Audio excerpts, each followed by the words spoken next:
কি রান্না করবো সুস্মিতা? ডিমের অমলেট শুধু? ডিমের অমলেট, ডাল সিদ্ধটা হলেই হয়ে যাবে। ওদিকে লাড়ের তরকারি করেছি, উচ্ছে ভেজেছি, ভাত হয়ে গেছে। আর কালকে শিম ভাজাটা একটু গরম করলাম। ঠিক আছে, এই হচ্ছে আজকে দুপুরের মেনু। আর কিছু করিনি কিন্তু। না ঠিক আছে, ঠিক আছে।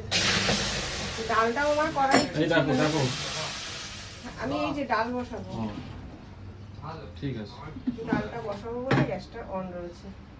আমাকে না বেশি করবে না। না হলো আমি তো ভুলে গেছি। না একদমই ভুলিনি। কেন ভুলবো কেন?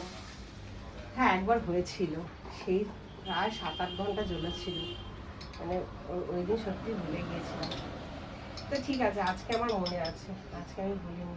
আর ডিমের অমলেটটাও আমি ভেজেই রাখলাম, কারণ গরম গরম এখন ভেজে দিতে গেলে আবার গ্যাস ফ্যাস আমাকে পরিষ্কার করতে হবে। অত সময় নেই আমার হাতে, এমনিও অনেক বেলা হয়ে গেছে। চলো।